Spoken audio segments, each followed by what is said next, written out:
All right, hello wine drinking people. Time for more of what I've had to drink yesterday. And you know, we have an open door policy here. Suppliers that want to bring us wine to taste, I'm willing to take an appointment, even if I'm not familiar with your wines. Even if you call me up and say, hey, I've got some great wines from Bulgaria. No, not Bulgari. That's an area in Tuscany on the coast where they produce some outstanding world-class wines. Bulgaria? I've never had wines from Bulgaria before. Okay, well, that doesn't mean they're not going to be good. So, like I said, you got to keep an open mind. And when I heard Michel Rolland was consulting for this producer, Castra Rubra is the winery. And like I said, I'd never heard of them, but their wines were very good from the Thracian Valley. I don't know if I'm saying that right, but all these wines are from the same producer and from, they're one of the largest producers in Bulgaria, and they were all very good. And you know what? They were even better on the second day, which is the sign of wines that are very well made, and we wouldn't expect anything less from the great Michel Rolland. All right, well, the Sauvignon Blanc, $12.75. Man, this wine, like I said, even better on the second day. Had a lovely bouquet of fresh citrus, kind of grapefruit, a slight briny character to it, some melon in there, and a little gravelly nuance. Really light and refreshing on the tongue with that zesty lemon citrus and tangy Granny Smith apple, kind of leaving the tongue salivating for food, those briny minerally notes through the finish. Very good little wine for $12.75. And then the next Sauvignon Blanc, this is 2011 vintage, and I don't know the difference. I guess it's a different vineyard site. This is called the Pendar Sauvignon Blanc for $13.50. This wine also a very clean bouquet, that briny kind of white citrus bouquet, some green melon, a bit more intense on the palate maybe. A good amount of that zesty acidity, that tart green apple, that salivating quality you get from Sauvignon Blanc, the briny minerally notes. A very good little wine, maybe just a slight richer, bit richer than the first Sauvignon Blanc, but marginal difference in price, 75 cents. All right, the Castra Rubra Dominant White. This is normally what I would call a train wreck, a blend of Viognier, Pinot Gris, Chardonnay, Sauvignon Blanc, and Sauvignon Gris.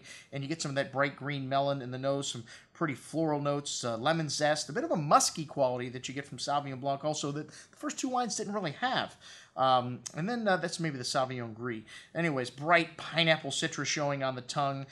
Leaves the tongue really refreshed. Nicely balanced wine. Really light. Some pretty floral notes there. And a really clean finish. Some chalky notes there. But very good at $18. And then the Rubra Chardonnay. This was the only one that I didn't think was quite as good on the second day as it was on the first day. But a very clean style. That green apple, lemon citrus, and a little gravelly, maybe steely, minerally note there. Maybe a touch of oak spice. But, you know, if these wines had any barrique to them all, it's neutral or older oak.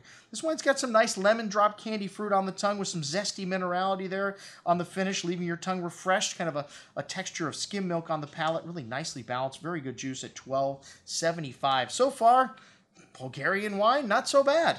All right, the reds coming up next, the Pinot Noir. Well, this has got a bit of a dried, kind of stewed cherry fruit to it, 12 months of barrel aging. Some dark spice there, some dried flowers, some earthy notes on the nose. And at $33, maybe a little disappointing here on the palate. Very light, elegant Pinot, that brown spice, smooth, silky tannins, a nice balance and freshness. A touch of earth here, but just a little light for that price tag. All right, the $15 Rubra via Diagonalis, which I don't know what the hell that means. Anyways, this wine's got a bit of a wild game kind of note to it. It's Cabernet Sauvignon, Rubra, and Mavrud, two Bulgarian varietals. And this one's got hints of dark cocoa, light smoke, kind of herbal nuance, some peppery spice to the dark plum and cherry fruit, smooth black cherry and plum fruit on the tongue with nice notes of black tea and kind of peppery spice to the finish. Opens up nicely on the second day. Nice balance and length there. A very good little wine for $15. Very unique. All right, then the Syrah up next. This wine's got a good amount of that herbal and fresh herb note you get from wines of the Northern Rhone. Dark cherry, notes of roasted coffee, dark plum, some smoky highlights there also. A good amount of that dark berry and plum fruit on the palate. Big and chewy wine, but nice freshness and balance. This wine's thick, but it's got good freshness on the finish. Notes of that dark cocoa smoke and dark earth, sweet herbs.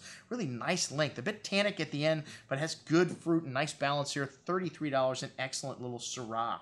All right, next up, the Dominant Red, which is Syrah and Cabernet Sauvignon. 12 months of new French oaks. You get a little bit of that toasty oak spice to the red cherry and currant berry fruit, some dark spices, cigar, espresso, dried meat-like notes there. A fairly lean wine on the tongue, though. The tannin's a bit round, but not a lot of juicy fruit here like you'd expect from the nose. Some green tea kind of notes, bitter cocoa on the finish. A very good wine at $18 a bottle, but not quite as impressive as the first one. A little more expensive. And then we got the Castra Rubra. Castra Rubra Did I just say that twice? Yes. Say it 3 times.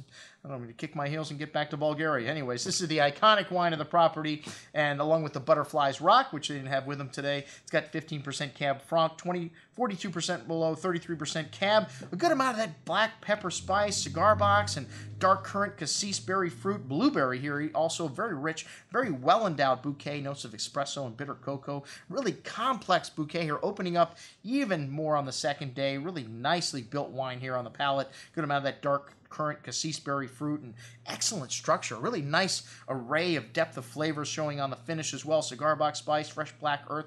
Really nice length there. Excellent juice at $31.50. That's why we keep an open mind here at the Wine Watch, and we're willing to taste almost anything people are willing to bring wine. Wines from Bulgaria. Very good stuff. I'm your host, Andrew Lamposoni, signing off for the Wine Watch, saying remember, always drink the good stuff first.